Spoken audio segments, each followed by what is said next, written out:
We often give our children proper toys to play with, but do they want to play with them? No, they rather play with what Mummy and Daddy has got.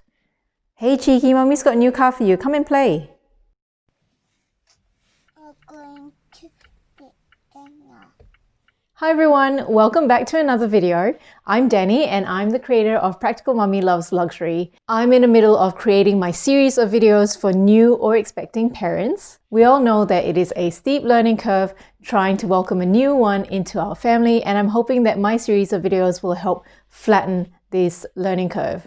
In this video, I will be going through a bunch of everyday household items that I have repurposed as toys. The main reason I'm doing this video is because my upcoming videos are going to be about decluttering your house to make room for your new one.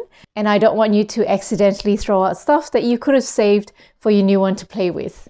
Now I'm going to start off with a disclaimer to say that everything is a hazard to a baby. So you're going to need to watch your child with everything that I talk about in this video. I mean, you might be able to leave them with a formula bottle, but maybe that's about it. So the items that I talk about today is going to be suitable for different developmental stages of a child. And because every child develops at a different rate, I will have to leave that up to yourself to decide when each of these items would be appropriate for your child. I have a whole ton of stuff to show you. It's practically filled up an entire check-in luggage, so let's get started. The first thing, which I do think is the most handy one as well, is an old mobile phone. I have 3 spare old mobile phones for my daughter to play with. Not that I condone excessive screen time, but it would at least give her something else to play with instead of my own phone, and it will prevent her from accidentally deleting something really important off my own phone. The other really handy thing is that I keep the old mobile phone in flight mode, which means that she cannot access the internet and she's not going to accidentally click on something online or on YouTube that may be inappropriate for her to see. I also store a whole bunch of content on this old phone that would be suitable for her use. So there will be things like personal family photographs, personal home videos, music albums, her apps, and this way they won't take up space on my own phone as well. One very important app that I do store on this phone is a white noise app. You may have already heard that white noise helps babies sleep. The one that I use is this one right at the top here. And I'll play you a sample.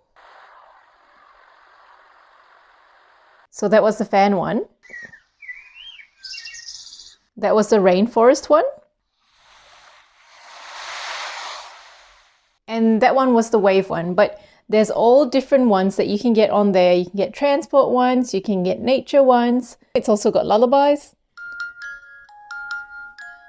And it also has a shushing function. And you can play the shushing function on top of other sounds as well, just like this.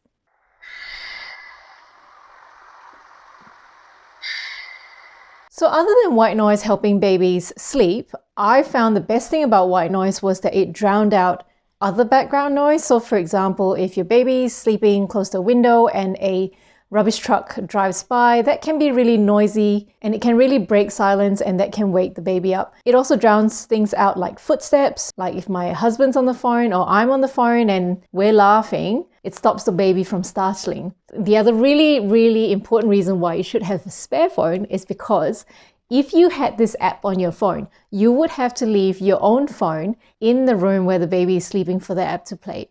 But if you have a spare one, then you leave the spare phone in there for your baby to use. I also used it for when we went out, so I would leave it in her pram when she's sleeping, and that way I would still have my own phone to use while she's asleep. And along the same vein, holding on to old tablets are also really handy because she's going to want to play with your tablet if you have one, and old keyboards because she's going to want to be tapping away on your keyboard if you've got one. And I haven't got an old laptop to show you, but an old laptop. Don't throw it out, save it for your baby to play with, destroy, whatever. And what do we have here? A remote control for her. Let's sing. A, B, C, D, E, F, G. Do you think she likes playing with this? No. So I had to go ahead and buy this one, just for her to press around and she can pretend like she's controlling the TV. The next thing is a thermometer. Obviously, this is very important for when she falls sick, so you need one that works, but look how much fun it is. It beeps and it also flashes light. So I actually also have a spare one for her. My next category is containers. Not anything that holds anything toxic, but you can hang on to old food containers. Here I have saved a formula can. She can beat it with a spoon or play it like a drum. This one specifically I've repurposed as a posting toy, so I've cut some circles up the top for her and then she can post straws in. Here I have an empty drink bottle and I've put some rice in it and attached the Lindt Easter Bunny bell around its neck, and you can use it as a rattle. I also kept her old formula bottles, and kids love doing things like taking lids off, screwing things open and closed. This is another formula bottle and she likes to put her pom-poms in, just like so. Another drink bottle, and again she likes to unscrew the top, and in there we've got some ice cream sticks and she likes to try and get them out and put them back in. Old 8 cartons. This one's filled with her pom-poms and she likes to take them out and put them back in.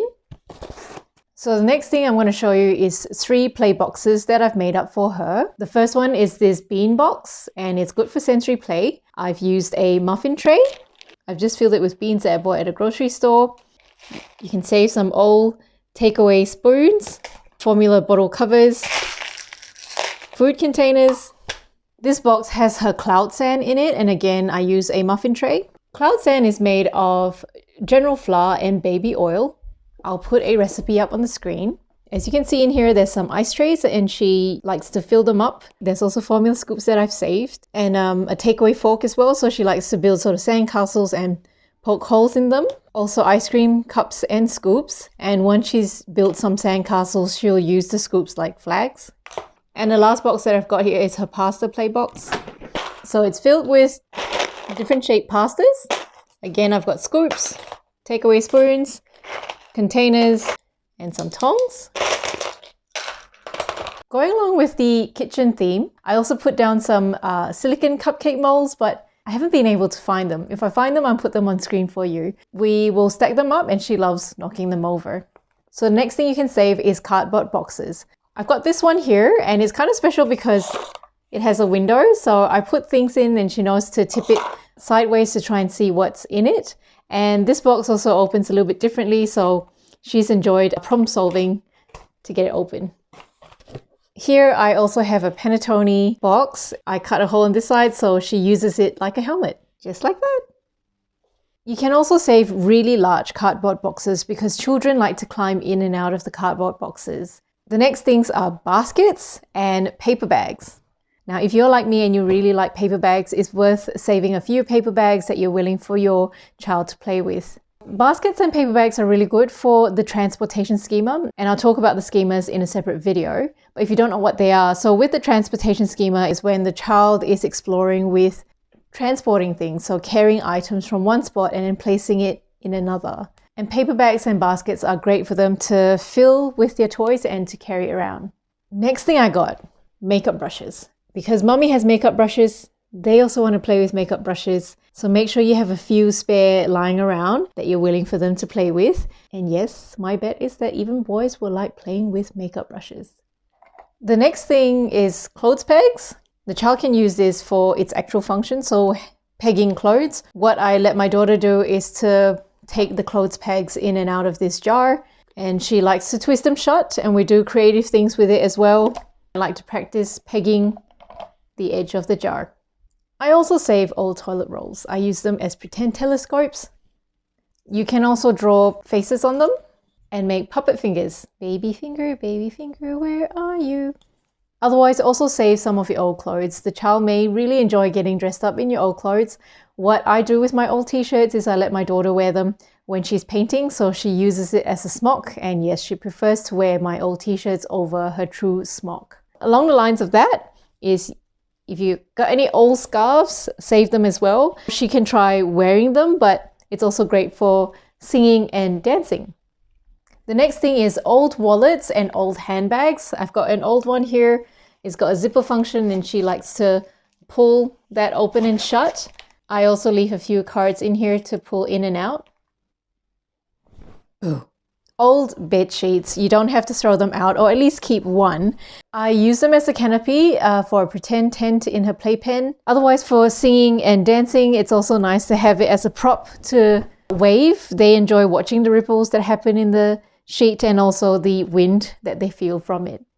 As they grow up as well, you can save some of their old clothes. So I have a sheep here wearing one of her dresses, and I have her panda here wearing her first year Christmas outfit. And the last thing that I've got is a twist padlock. This one's got the square keys. As their dexterity improves, they can practice putting the lock in, and they can practice unlocking it and locking it back up. These padlocks are actually really hard to get nowadays, so if you happen to have one, do save it for them to play with. I did actually buy this one brand new, and eventually I found it in a shop overseas in Malaysia. So that's all I have for you today. I would love for you to leave me a comment to say which was your favorite item. And if you like this video, please give me a like. If you haven't already subscribed, I would love for you to do so. Please do remember to also click on that notification bell so that you get notified every time I upload a new video. And I look forward to seeing you next time. Bye-bye.